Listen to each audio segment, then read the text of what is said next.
I've got a question for you guys before. I've got something I want to talk about.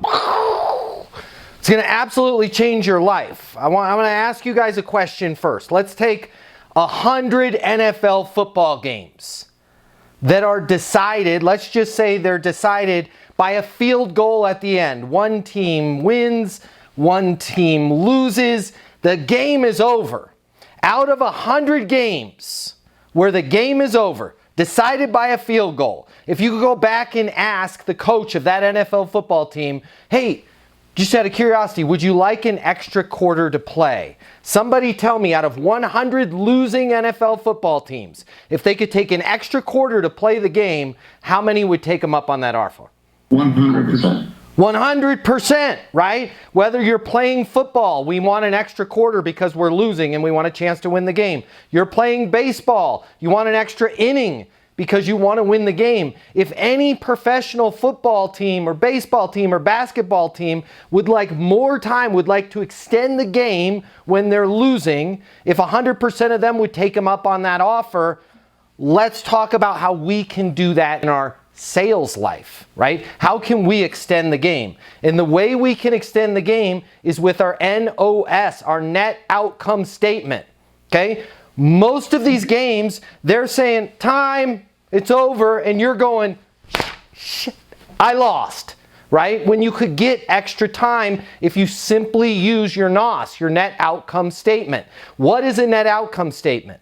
A net outcome statement is you telling that person, hey, no problem, makes perfect sense, or hey, I hear you, or hey, I get it, I will be here when you need blank, right? Thus keeping the conversation alive, just thus keeping the opportunity for you to win the business open. Let me give you guys some examples of net outcome statements. Net outcome statement is not, hey, no problem, I'll be here when you need sales coaching. That's what you sell, or at least what I sell. They don't care.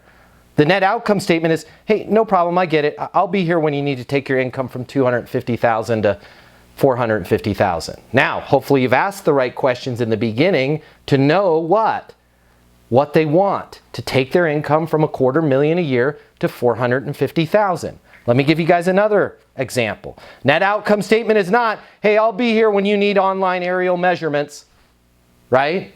It sounds more like this. Hey, totally understand. I'll be here when you need to have the exact measurements on every roofing project so you can write the estimate accurately the first time, eliminating having to do supplements on 40% of the jobs that you're doing, right? You're leaving the door open. Hey, we're not going to do it. We don't need any new software. We just signed up with BeagleView. We're all good, right? Oh, well, come on. If I could just have 5 minutes of your time. Game over, you lose. Right? Okay, game over, you lose. No problem, I'll be here when you need to have the exact measurements on every single job that you do so you guys can eliminate almost 40% of your jobs having supplements like you told me. Fair enough? All right. Now, I'm not saying they're going to turn around immediately and you're going to win the game right there, but you're going into overtime. They're going to leave that meeting, that phone call, that conversation going, you know, they were right. We are writing a lot of supplements. Maybe we need to do something about it. And when you call them back 2 weeks, 3 weeks, a month later, hey, I got an idea I want to get your opinion on, they're going to be exponentially more likely to be receptive of that. Let me give you guys another example of a net outcome statement, because you guys should have your own net outcome statement. If you don't, you're killing yourself. You're losing games you don't need to lose. You're eliminating your ability to play in the World Series or the Super Bowl because you are not stretching your deals as long as they need to be stretched in order for you to win, right? I'll be here when you need payment collections. Okay, yeah, we told you we don't need that. Beat it, scram, vamoose. Hey, I get it. Hey, I will be here when you need to collect that $2.4 million in invoices that you had mentioned is currently sitting in your past due receivables, putting that money back in the owner's pockets. Fair enough? Okay, how does somebody respond to that? Right? That's not a jerk statement. That's not a, well, how do I tell you I think you're making a wrong decision? Or, come on, if I could just have 5 minutes of your time. Right? I really would like to show you how we can.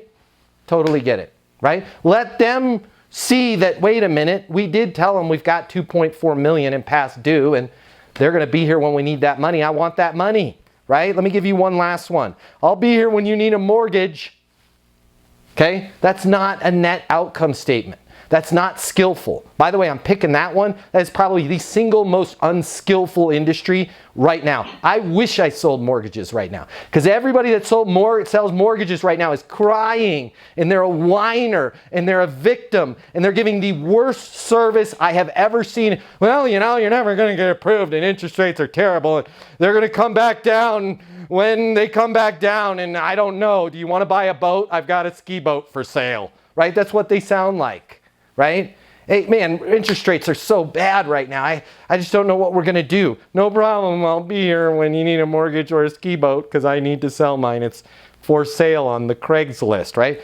Totally understand. I'll be here when you need to know the exact amount you're pre-qualified for and the exact lowest payment, so that you guys can put an offer on that house in San Diego with 100% confidence that you're pre-approved and can afford the payment. Fair enough? Well, yeah, we do want to go to San Diego. Rick's trying to sell us his ski boat. Let's go with Matt, with Matt's mortgages, right? Clearly he's capable and wants to solve the problem regardless of what rates are, right? This is what you guys need to do. My locker room people, I don't know if you're on this call yet, but right, who's a badass? We got a badass new member on Easton University that's selling collegiate locker rooms, right? Why are collegiate locker rooms so important right now? Because the Shador, right, is getting $3.7 million on the NIL. He's got to have a good background behind him when he's recording his content. So it's not, hey, no problem. I understand you guys don't have the budget for $400,000 locker room right now. Thanks for your time with the quote. Absolutely makes perfect sense, right? We will be here when you guys need to have a locker room that's going to help you recruit top talent and raise the stakes here with the football program. Fair enough? Well, we do. AD just said we need top talent. How are we going to recruit without a locker room? That's exactly why I was quoting you the program that we did, right? We need to get you guys on pace with Oregon. Does it make sense for me to send the proposal over one more time? Yeah, it does. Guys, when you get shut down, when you get slapped down, when you get told, not right now, it's not a fit, we're already working with somebody. The game regulation is over. But when you use your net outcome statement, you get to play overtime. And you can continue to play as much overtime as you're skillfully going to allow your emotions to not get involved and stay on pace. I don't want to do sales coaching. No problem. Totally get it. You had mentioned that you want to go from $250,000 to $450,000 a year in commissions. I'll be here when you want to do that. Well, actually sounds pretty good. Cool. Does it make sense to get your access to the sales coaching? Yeah, it does, right? You guys have to practice your net outcome statements.